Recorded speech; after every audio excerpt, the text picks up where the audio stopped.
आप सभी को राधे राधे, जय श्री कृष्णा। दोस्तों, आज से जो है माघ मास का प्रारंभ हो चुका है और जो कोई भक्त लड्डू गोपाल भक्त है वो कार्तिक मास में स्नान नहीं कर पाए, लड्डू गोपाल की सेवा नहीं कर पाए कार्तिक मास की, तो वह इस माघ मास में अपने बाल गोपाल की, भगवान श्री कृष्ण के बाल स्वरूप की सेवा करके उतना ही फल प्राप्त कर सकते हैं जितना कि कार्तिक मास का पुण्य फल प्राप्त किया जाता है। कहते हैं कि शुभ व्रत नाम का एक ब्राह्मण था। वह सभी वेदों का ज्ञाता था, लेकिन वह धन कमाने में लगा रहता था। जब उसकी वृद्धावस्था आई तो वह बीमारियों ने घेर लिया। उसे लगा कि उसने पूरा जीवन अपना धन कमाने में गवा दिया और अब उसे परलोक सुधारना चाहिए। इसलिए उसने, कहते हैं कि माघ मास में स्नान किया और भगवान श्री कृष्ण की सेवा की और फिर माघ मास में ही अपने शरीर को त्याग दिया, जिससे उसे वैकुंठ धाम की प्राप्ति हुई और उसके सारे पाप नष्ट हो गए। आज की लीला कथा के माध्यम से बहुत अच्छा मार्गदर्शन होने वाला है जो हमारे साथ रुचिका जी ने शेयर की है। रुचिका जी कहती है कि वो एक बहुत ही गरीब परिवार से बिलोंग करती है, लेकिन उनकी शादी एक अच्छे परिवार में उनके किसी रिश्तेदार ने करवा दी थी, जिसके कारण से जब वो अपने ससुराल आई तो दोस्तों वह कहती है कि उन्हें वो सम्मान नहीं मिल पाया जो एक बहू को मिलना चाहिए, क्योंकि वह बहुत ही गरीब परिवार से थी और उनकी ससुराल जो है वो अमीर लोग थे। अब रुचिका जी कहती है कि उनके पति भी उनके साथ अच्छे से बात नहीं करते थे। कभी कभी रुचिका जी को लगता था कि जो उनके हस्बैंड है शायद वो उन्हें पसंद नहीं करते। इस बात को लेकर वो काफ़ी दुखी रहती थी। साथ ही साथ ससुराल में उनकी सास का, उनकी नंद का व्यवहार भी उनके प्रति अच्छा नहीं था। वो हर पल ऐसे जताती थी जैसे कि वो बहुत ही गरीब परिवार से होने के कारण उनके स्टैंडर्ड को मैच नहीं करती। रुचिका जी कहती है कि वो अपने माता पिता को भी इस बारे में कुछ नहीं बता सकती थी, क्योंकि उन्हें अपने घर की परिस्थिति अच्छे से पता थी। उनके पिता के ऊपर उनकी 2 छोटी बहनों की और जिम्मेदारी थी, तो इसलिए कहते हैं बेटी को अपने बाप की बहुत अधिक चिंता होती है। इसलिए रुचिका जी कहती है वो अपने पिताजी को दुखी नहीं करना चाहती थी। उन्होंने अपने जीवन के साथ समझौता कर लिया और उन्होंने निश्चय किया कि वो जिस हाल में भी रहेगी अपने ससुराल में ही रहेगी और अपने मायके वालों को कभी भी अपनी ओर से कोई दुख नहीं देगी। अब रुचिका जी कहती है कि उनकी शादी को 6 महीने हो चुके थे, लेकिन घर में उनके साथ उसी प्रकार से बर्ताव होता था जिस प्रकार से वह उस घर की सदस्य नहीं बल्कि नौकरानी हो। यहाँ तक कि उनके हस्बैंड भी उनका साथ नहीं देते थे। कहती है कि मैं बचपन से ही भगवान श्री कृष्ण की भक्त हूँ और ठाकुर जी में मेरी बहुत अधिक श्रद्धा है। मुझे उनके ऊपर पूर्ण विश्वास था कि वो एक न एक दिन मेरी जरूर सुनेंगे और मुझ पर अपनी कृपा बरसाएंगे। कि जब उनकी नंद की शादी तय हुई तो उस समय उनके घर पर जो मेहमान आए उनमें उनके हस्बैंड की एक रिलेटिव आई, जिन्हें वो ज़्यादा नहीं जानती थी, लेकिन उन्हें दूर की मौसी कहकर पुकारा जाता था। वो रुचिका जी से बहुत लगाव करने लगी। शादी से कुछ दिन पहले ही वह रुचिका जी की ससुराल आ गई थी और वह कहती है कि उन्हें मुझसे लगाव हो गया। कहते हैं ना, जब हम किसी का व्यवहार देखते हैं तो हमारे मन में उसके प्रति एक लगाव सा हो जाता है। रुचिका जी स्वभाव की बहुत अच्छी है, शांत प्रिय है और सभी की बातें मानती है। अब उनके स्वभाव को देखकर उनकी जो वो मौसी थी उन्हें भी रुचिका जी पसंद आई और वो उनसे जो है थोड़ा सा लगाव करने लगी। जब उनका लगाव रुचिका से बढ़ गया और उन्होंने घर वालों का व्यवहार रुचिका के साथ देखा, तब उन्होंने रुचिका जी को कहा कि बेटा, तुम इतना सब कुछ सहन करती हो, तुम बड़ी शांत प्रिय हो, ठाकुर जी तुम्हारी रक्षा अवश्य ही करेंगे और तुम्हारे ऊपर कृपा भी जरूर करेंगे। जब ठाकुर जी का नाम उन्होंने लिया तो रुचिका जी कहती है, मैंने कहा कि मैं तो ठाकुर जी को बहुत मानती हूँ, मैं बचपन से ही भगवान श्री कृष्णा की भक्त हूँ। तभी उन्होंने लड्डू गोपाल की सेवा के बारे में बताया। अब रुचिका जी कहती है कि मुझे डर लग रहा था कि मैं बाल गोपाल को अपने ससुराल में कैसे लेकर आऊं, क्योंकि कोई भी कार्य करने से पहले उन्हें उनकी सास की अनुमति मिलना अत्यंत आवश्यक था। जब उन्होंने लड्डू गोपाल के बारे में सुना, उनकी लीलाओं के बारे में सुना, लड्डू गोपाल के चमत्कार के बारे में सुना, तो उनके अंदर से भाव आया कि वह भी लड्डू गोपाल की सेवा करे। लेकिन उनके सामने वही समस्या थी कि लड्डू गोपाल को लेकर आए तो कैसे आए।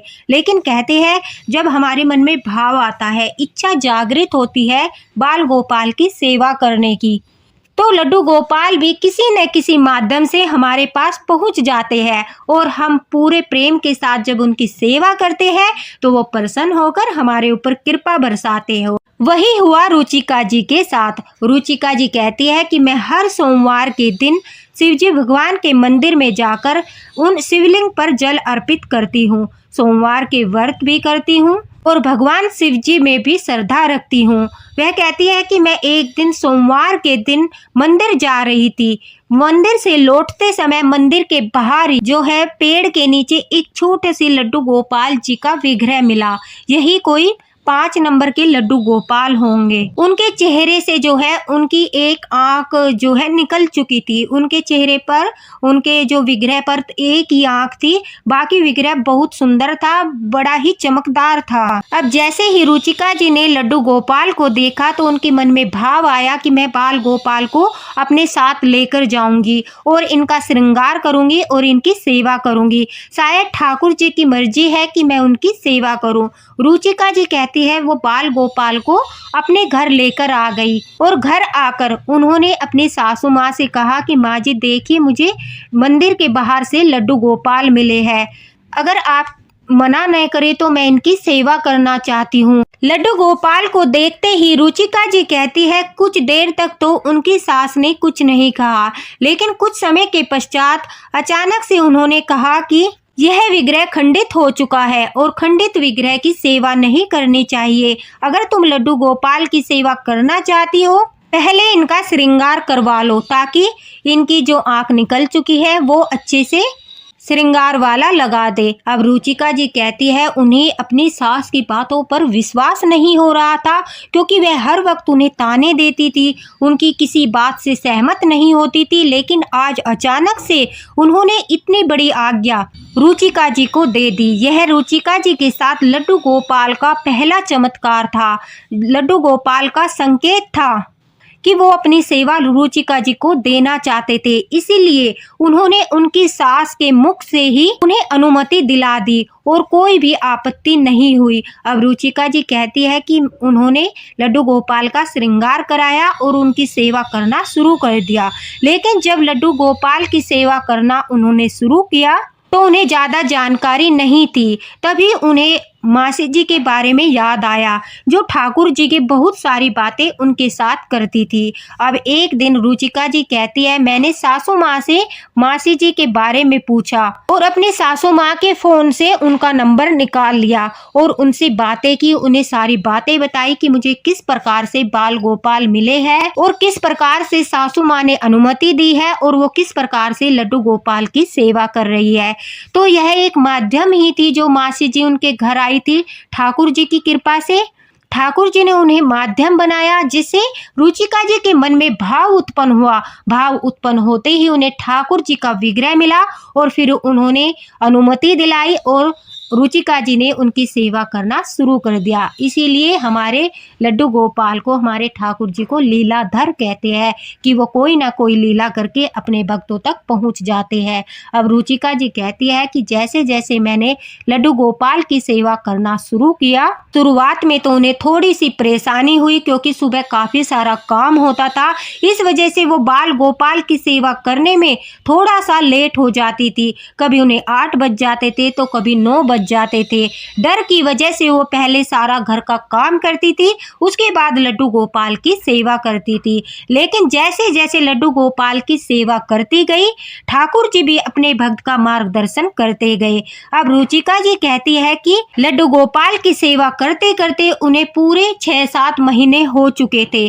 कार्तिक मास का महीना भी निकल चुका था। उन्हें कार्तिक मास के महीने की महिमा जो है बाद में पता चली, जब वह महीना निकल चुका चुका था और उन्हें बड़ा ही पश्चाताप हुआ कि काश मुझे पहले पता होता तो मैं कार्तिक मास का स्नान भी करती और अपने लड्डू गोपाल की सेवा भी करती। उससे मेरे बाल गोपाल प्रसन्न होकर शायद मेरे ऊपर कृपा बरसा देते, मेरे जीवन से सारे संकट दुख दर्द दूर हो जाते। अब रुचिका जी कहती है कि मैं काफ़ी परेशान थी। तो उसी दिन जो है उनकी जो वो मासी जी उनके घर आई थी, उनका कॉल आया और उन्होंने कहा कि बहू, माघ मास शुरू होने वाला है और कार्तिक मास की तरह ही अगर माघ मास में तुम ठाकुर जी की सच्चे मन से सेवा करोगी तो वो तुम्हारी हर मनोकामना पूरी करेंगे। अब यह बात सुनते ही जो रुचिका जी है वो कहती है कि मेरा मुख प्रसन्नता से खिल उठा। मुझे ऐसा लगा कि स्वयं ठाकुर जी ने मासी जी से यह कॉल कराया है, क्योंकि आज मैं सुबह से ही परेशान थी कि शायद मुझे कार्तिक मास की महिमा पता होता तो मैं ठाकुर जी की सेवा करती और उनसे फल प्राप्त करती। लेकिन देखिए आज ही मासी जी का कॉल आया और अगले दिन से ही जो है माघ मास शुरू होने वाला था। अब रुचिका जी कहती है मैंने अपने मन में निर्णय कर लिया कि मैं पूरा माघ मास अपने ठाकुर जी की, अपने लड्डू गोपाल की प्रेम पूर्वक सेवा करूंगी। सभी घर वालों के उठने से पहले ब्रह्म मुहूर्त में उठकर स्नान करूंगी, ठाकुर जी को स्नान कराऊंगी और जिस जिस प्रकार से सेवा करनी है मासी जी से पूछकर उसी प्रकार से सारी सेवा करूंगी। अब रुचिका जी कहती है मैंने सारा काम निपटाकर मासी जी को कॉल लगाया और उनसे पूछा कि किस प्रकार से मुझे माघ मास की लड्डू गोपाल की सेवा करनी है, तो उन्होंने सब कुछ अच्छे से समझाया। देखिए दोस्तों, माघ मास में भी आप सुबह के समय ब्रह्म मुहूर्त में उठकर ठाकुर जी को स्नान करा सकते हो। अगर आप ब्रह्म मुहूर्त में स्नान नहीं करा सकते तो 6 से 7 बजे के बीच आपको लड्डू गोपाल को स्नान कराना ही कराना है। आपको लड्डू गोपाल को, अपने बाल गोपाल को जो है गुनगुने पानी से स्नान कराना है। वैसे तो माघ मास में स्नान ठंडे जल से किया जाता है, कहते हैं नदियों में ठंडा जल होता है उसी में स्नान किया जाता है तो हमें उसका पुण्य फल प्राप्त होता है। लेकिन ठंड का मौसम है और सभी लोग का स्वास्थ्य ठीक नहीं रहता तो हमें ज़्यादा गर्म पानी नहीं बल्कि गुनगुने पानी में हम स्नान कर सकते हैं। स्नान जल में आपको काले तिल और गंगा जल मिलाकर ही स्नान करना है। ठाकुर जी को कच्चा दूध मिलाकर लड्डू गोपाल को आपको स्नान कराना है। साथ ही साथ आप माघ मास में कोई भी नियम ले सकते हो। जिस प्रकार से कार्तिक मास में दीपदान का नियम लिया जाता है, तुलसी माता की सेवा का नियम लिया जाता है, उसी प्रकार से आप माघ मास में भी नियम ले सकते हो। देखिए ठंड का मौसम है और तुलसी माता जो हमारे आंगन में विराजमान होती है उनकी देखभाल करना बहुत आवश्यक हो जाता है। तो आप माघ मास में तुलसी माता की सेवा का नियम ले सकते हो। तुलसी में बहुत कम जल डालना चाहिए इन दिनों में, क्योंकि ठंड बहुत होती है तो पानी सोख नहीं पाता। जब धूप निकले तो तुलसी के पौधे को धूप में रखना चाहिए। तुलसी माता को लाल चुनरी उड़ाकर रखनी चाहिए ताकि उन्हें ठंड से बचाया जा सके। सुबह शाम तुलसी माता में दीपक जलाया जाता है, दीपदान किया जाता है। इस प्रकार से तुलसी सेवा का नियम आप ले सकते हो, जिससे माता लक्ष्मी प्रसन्न होती है और आपको फल प्राप्त होता है। उसी प्रकार से आप लड्डू गोपाल की सेवा का नियम ले सकते हो कि हम ब्रह्म मुहूर्त में उठकर ठाकुर जी को स्नान कराएंगे, उन्हें जो है पोशाक धारण कराएंगे। माघ मास में आपको सुनहरी, लाल, पीली, हरी, गुलाबी, मतलब कि ब्लैक कलर की, काले रंग की पोशाक नहीं पहनानी है। बाकी सब कलर की पोशाक आप बदल बदल कर ठाकुर जी को पहना सकते हो। माघ मास में आप ठाकुर जी को जो है तरह तरह के पकवान बनाकर भोग लगा सकते हो, यानी ठाकुर जी की संपूर्ण सेवा का नियम आप ले सकते हो। साथ ही साथ आप ठाकुर जी के सामने बैठकर, लड्डू गोपाल के सामने बैठकर यह संकल्प भी ले सकते हो कि हम माघ मास में जितनी हमारी सामर्थ्य है हम दान पुण्य करेंगे। या तो फिर आप अन्न दान का संकल्प ले सकते हो या कपड़े दान का संकल्प ले सकते हो, जैसे कि गरीबों को कंबल बांटना, गर्म कपड़े बांटना, या गरीबों की मदद करने का संकल्प ले सकते हो। कुछ पैसे दान कर सकते हो। गौ माता की सेवा का संकल्प ले सकते हो कि पूरे माघ मास में ठाकुर जी हम गौ माता की सेवा करेंगे, उन्हें हरा चारा खिलाएंगे। पक्षियों को दाना डालने का नियम भी आप ले सकते हो कि हम माघ मास में ठाकुर जी पक्षियों को दाना डालेंगे। माघ मास में ही इस बार जो है, मैंने कल भी वीडियो शेयर किया था, 144 साल बाद ऐसा मुहूर्त आया है माघ मास में, जिसमें महाकुंभ का भी आयोजन हो रहा है। इसमें हमारे ठाकुर जी के 6 शाही स्नान आएंगे, जो एक आज हो चुका है, एक कल कराया जाएगा।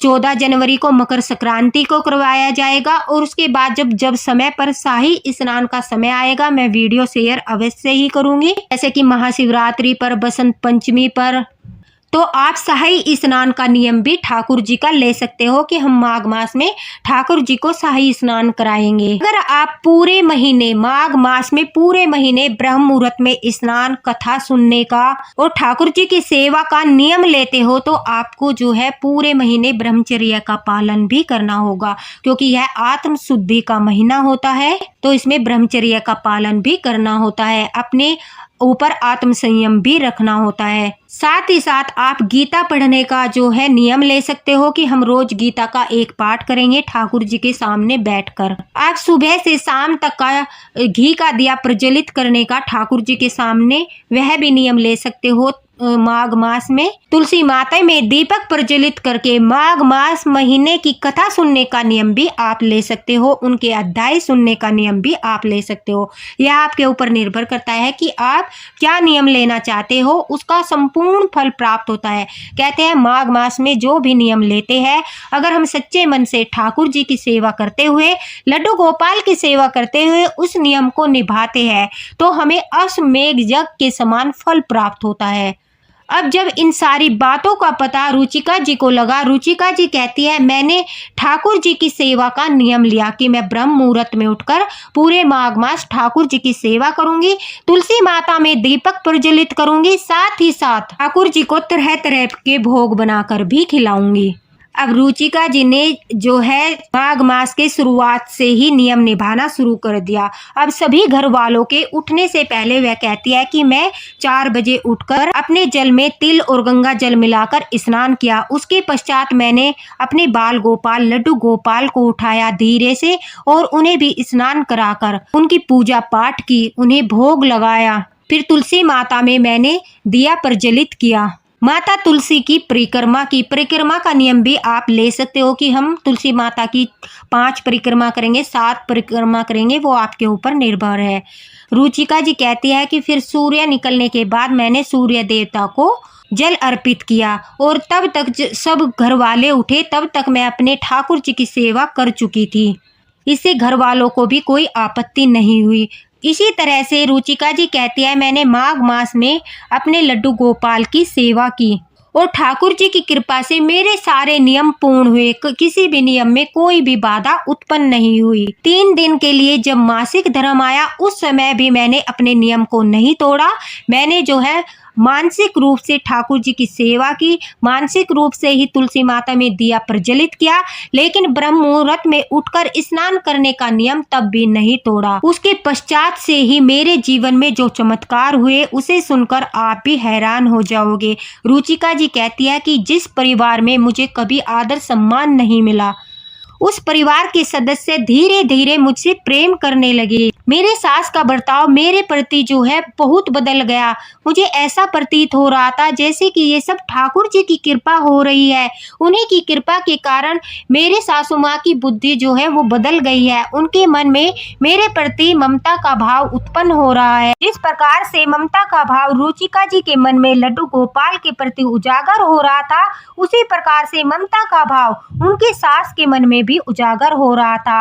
अब रुचिका जी कहती है कि उनकी जो नंद थी उसकी शादी हो चुकी थी, उसके कारण अब उनकी सासू माँ उनके साथ बहुत अच्छा बर्ताव करती थी। जैसे अपनी बेटी को मानती है, ऐसे ही वो रुचिका जी को मानने लगी थी। उनके हस्बैंड जो रुचिका जी को पसंद नहीं करते थे, धीरे धीरे रुचिका जी के व्यवहार को देखकर, उनकी सादगी को देखकर वह कहती है कि आप हैरान हो जाओगे, मेरे हस्बैंड भी मेरे साथ बात करने लगे थे।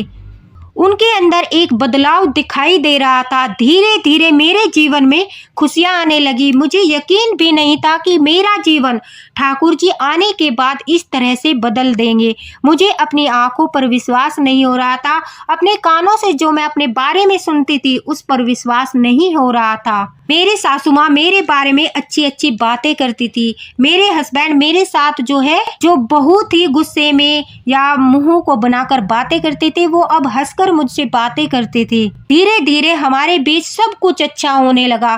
ठाकुर जी की अपार कृपा बरसने लगी और ठाकुर जी की ऐसी कृपा हुई, माघ मास के 3 महीने के बाद मैं प्रेग्नेंट हो गई। आप लोगों को इस बात पर विश्वास नहीं होगा। और जब मेरी माँ बनने की खबर मेरी सासू माँ को पता चली तो हमारा तो जीवन ही बदल गया। उनके मन में मेरे प्रति जितनी नफरत थी वो सब खत्म हो गई। उनके मन में मेरे प्रति सिर्फ और सिर्फ प्यार और ममता का भाव उत्पन्न हो गया।